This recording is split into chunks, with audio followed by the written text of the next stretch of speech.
Alors il y a vraiment longtemps qu'ici j'ai pas parlé de livres. Chacun son domaine, les livres parlent des livres, puis le web est fait du web.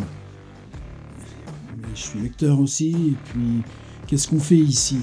Si on fait de la littérature, c'est l'état actuel du livre et de l'écriture qui se fait par ce moyen.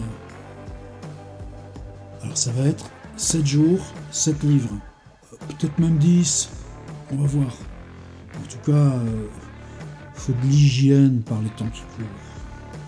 C'est d'hygiène dont je vais vous parler. Jacques Roubaud. Ouais, c'est pas un nouveau venu là dans ce que je raconte. Mais regardez ce que j'ai acheté. Je ferai un service de presse plus tard, mais celui-là il sera pas dedans. Jacques Roubaud, poésie, récit, 500 pages, Deville. Vous savez combien je l'ai payé? 9 €, chez un bouquiniste. Pourquoi? J'étais alerté par un copain de Bruxelles, Claude Hénuzet, parce que justement j'en avais parlé. Il y a quoi? Tenez, je vous en lis tout de suite un bout. Regardez le mystère, j'en ai 2. C'est quoi cette affaire? Ben justement, c'est pour ça que je fais la vidéo. Jacques Roubaud, poésie 2 points. N'oubliez pas les 2 points. J'ouvre à la page 127. D'ailleurs, il faudrait peut-être que je vérifie que c'est le même livre, avec la même page 127 des deux côtés. Avec Roubaud, il faut se méfier de tout. Il faut se mettre de tout, maintenant qu'il se mêle d'avoir les prix Goncourt et tout ça. Ouais, en gros, c'est la même chose. Je le lis dans lequel? Allez, je le lis dans mon nouveau. Paragraphe 50.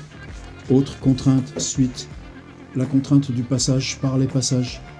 La contrainte du passage par les passages. Jouffroy, Vérododa, Vivienne, Choiseul. J'aime le magasin du passage Choiseul. C'est un véritable divertissement pour l'œil. Paul Jean, tous les vers qui sont un véritable agacement pour l'oreille de par leur rime qui n'est même pas rime pour l'œil et le déglinguement appuyé du deuxième alexandrin. À ces exemples, j'ajouterai pour faire bon poids la contrainte des 3 minutes. Après 3 minutes dans la même rue, en prendre une autre. Et s'il n'y a pas d'immédiatement disponible, attendez la première venue. Attendre 3 nouvelles minutes, comme vous voulez. La contrainte alphabétique, d'abord une rue en A, puis une rue en B, puis une rue en C, and so on. Contrainte qui avait l'inconvénient de faire se terminer toujours la marche, toujours au même endroit, qui est loin de la rue Notre-Dame de Lorette, au boulevard de la Zone. Mais il faut être strict et ce boulevard vaut le déplacement. Un des effets heureux des parcours à contrainte est de raccourcir la durée apparente d'un déplacement. Jamais ne vous y effraie le sentiment poreux de l'interminable, sévèrement ponctué par les exigences de soumission à la consigne. La contrainte divise la durée en autant de plages plus petites, plus maniables par l'esprit. On évite, ayant à se concentrer sur la tâche en cours, apprendre un poème, en composer un, la distraction de l'incertitude quant à la distance temporelle à franchir avant d'atteindre au terme attendu de la marche. Elle se substitue avantageusement à la connaissance préalable du parcours qui donne la même tranquillité d'esprit, avantageusement parce que fournissant aussi la part d'inconnu, de surprise qui maintient l'éveil. Un trajet bien connu de nous, habituel, prend moins de temps qu'un autre, c'est une chose bien connue. Cela tient, il me semble, à ceci qu'en nous le futur est dilaté et que le passé se condense. À tout instant de notre marche, nous envisageons le but futur à atteindre comme déjà accompli dans un des nombreux mondes possibles alternatifs que notre plus ou moins grande connaissance du trajet nous propose. Moins nous avons de renseignements sur lui, plus lourd est l'effort de la représentation anticipée, plus long paraît le passage, mais quand nous avons déjà en mémoire le chemin, il n'y a plus qu'un seul futur possible, ou presque. Il faut tenir compte des erreurs de stockage de nos images et notre prévision s'apparente à un souvenir, l'espace mental élastique raccourci Comme le monde est grand, à la clarté des lampes, aux yeux du souvenir, que le monde est petit. Souvent, je suivais la scène, un livre de poésie, ancien ou récent, sous le bras. L'eau contrainte me précédait silencieusement. Le fleuve, sans voix expresse encore, était pareil à ma peine. Il s'écoulait et ne tarissait pas. La semaine était interminable, mais elle finissait toujours par finir. Pas mon si laborieux effort, pas la douleur, elle, n'avait que des fins provisoires, le silence et tout ce qui s'ensuit. Comment vous voulez vous passer de ça? Alors ça fait partie de quoi? Vous savez que Roubaud là s'en a expliqué aux éditions Nous. Description du projet. Mais le projet, moi, il y a longtemps que je le suis. Le premier, c'est il y a un livre qui s'appelle La Boucle. Ça remonte à 1993, si je ne me trompe pas, celui-ci. Ensuite, c'est Mathématiques en 2000. Et celui-ci, Poésie, si je ne me trompe pas. Attendez que je vérifie sans faire tomber l'autre. Oh, vous voyez, je ne vais pas réviser. Poésie 2000 et Mathématiques, c'est le contraire. 1997. Ouais, donc j'étais bien dans le bon ordre, mais pas dans le bon calendrier. Puis il y en a d'autres qui s'y rajoutent. Tout le travail, par exemple, là, les 260 vies brèves, l'abominable tisonnier de John McTaggart, Ellis McTaggart. Et puis, par exemple, dans Poésie, ce qui est génial, c'est que il exprime comment il compose mentalement, comment il travaille en fonction des rencontres de la ville et de sa marche quotidienne dans la ville. Mais les résultats, ils sont où? Est-ce qu'ils sont dans Poésie? Non, ils sont dans la forme d'une ville change hélas plus vite que le cœur des humains, avec ce petit jeu avec Baudelaire. Est-ce qu'il trahit Baudelaire? Non, par exemple, tenez, vous avez un autre aussi dans un des récents, là, Octogone. C'est juste un truc où moi je faisais travailler des étudiants, pareil, Canal Saint-Martin, pas perdu, Gare Saint-Lazare. Oh, il est génial celui-là. Pas perdu, pas perdu, pas perdu, pas perdu. Pas perdu, pas perdu, pas perdu. Se dressa, pas perdu, pas perdu. Se dressa, pas perdu. Se dressa, pas perdu, pas perdu. Billet grande ligne. Rue Sainte-Cécile, et puis il y a... C'est ça, Jardin des Plantes, rue des Archives. Ouais, c'est ça ce que j'ai demandé à des étudiants de faire cette semaine. Prendre une des 32 adresses de Baudelaire dans Paris, y aller et faire un relevé dans le présent, tel que c'est, là maintenant. Puis si on en a 18, il y aura forcément un effet de fantôme. Alors lui, ça donne quoi? 2, Baudelaire Hôtel, rue Sainte-Anne. Allez voir, rue Sainte-Anne dans le petit passage. Avant, ça s'appelait Hôtel d'York, et maintenant ça s'est rebaptisé, puisque Baudelaire y a vécu plusieurs mois. Il ne s'affichait pas en Baudelaire Hôtel en ce temps-là, il n'était qu'Hôtel d'York, et j'y connus le petit chat vivant d'Agnès par une après-midi dérobée au savoir grave de la Bibliothèque nationale. J'aimais les magasins du passage Choiseul, un véritable divertissement pour l'œil. Vous voyez, les renvois directs à Poésie à 20 ans de distance.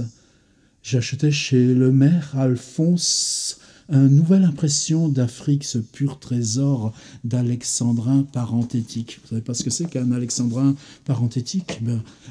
Relisez ce truc totalement essentiel, comprendre ce qu'est un vers libre, la vieillesse d'Alexandre. Ça date de quand, mon grand Jacques? C'est affectueux quand je dis ça, sauf qu'il est très grand. 1978. Mais récemment, lui, il a été réédité. Édition Ivre. La vieillesse d'Alexandre, essai sur quelques états récents du vers français, et celui-ci date de 2000. Ça fait déjà 20 ans. Ça fait déjà 40 ans. Bah ouais, mais c'est ça la question, vous allez voir, à quoi que j'arrive. Donc alexandrin parenthétique, lisez La vieillesse d'Alexandre. Il finit comment le poème? Je tournais dans le petit passage Sainte-Anne qui s'ouvre sur la rue, à côté de l'hôtel, où je finis de fondre ces deux souvenirs tels. Presque un jeu avec Mallarmé sur son tombeau de Baudelaire. Ça, c'est Roubaud. Octogone, c'est un de ces derniers. Mais voilà, c'est quoi ces deux-là?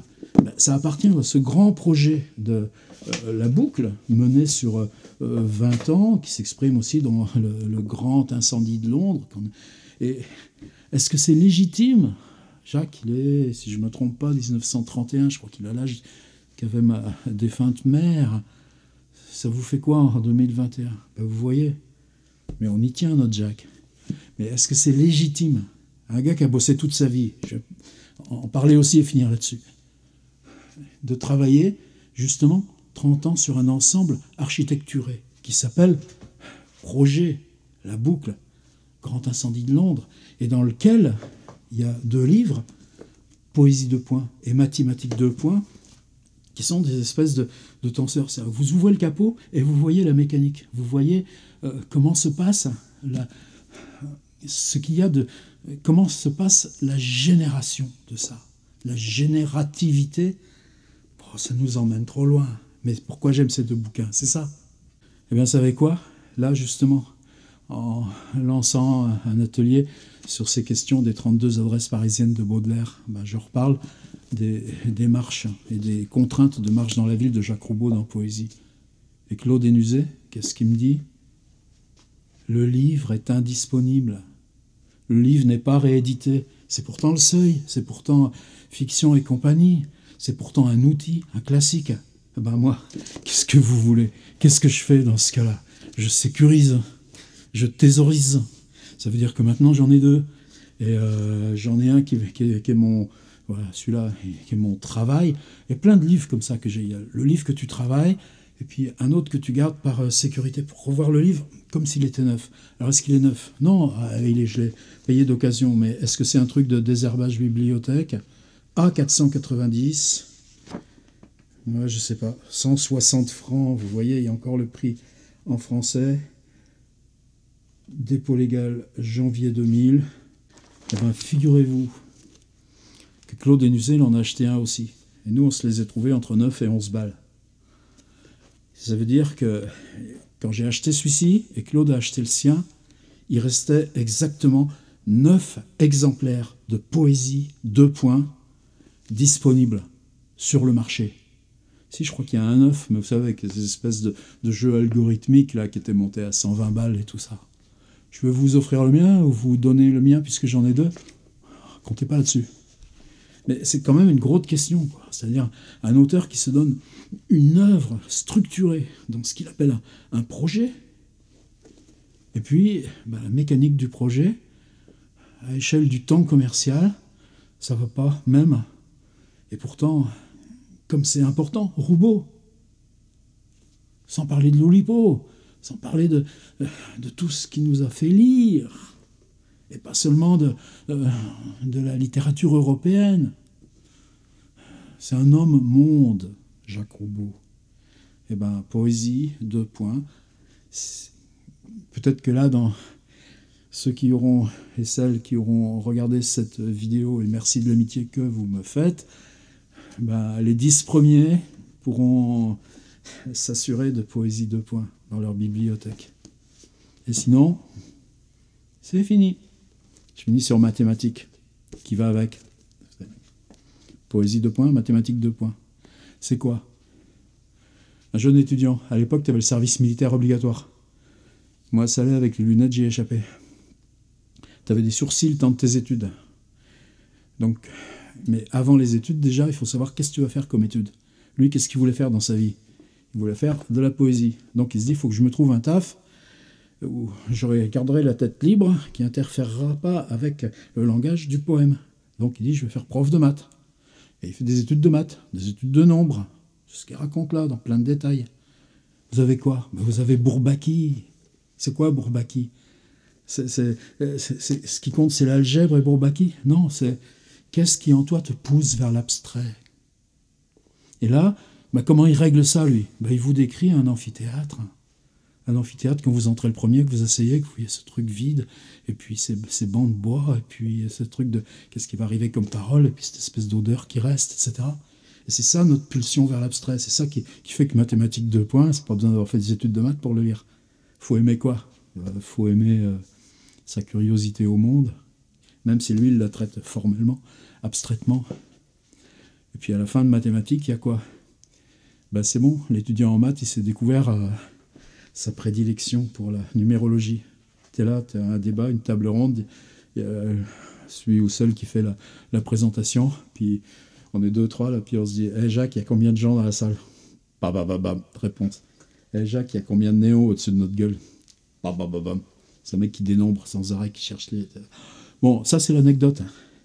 Simplement, quand tu as fini tes études de maths, fini le sursis, faut que tu ailles à l'armée. Ah, t'es étudiant en maths, t'es sursitaire, attends, on te met service météorologique. Wouah, d'où qui souffle le vent? Bah ouais, mais justement, où on l'envoie cette année-là? En Algérie, en 54, première explosion atomique française, aérienne. Il y a tout le monde, c'est même assez fabuleux, qu'est-ce qu'il raconte?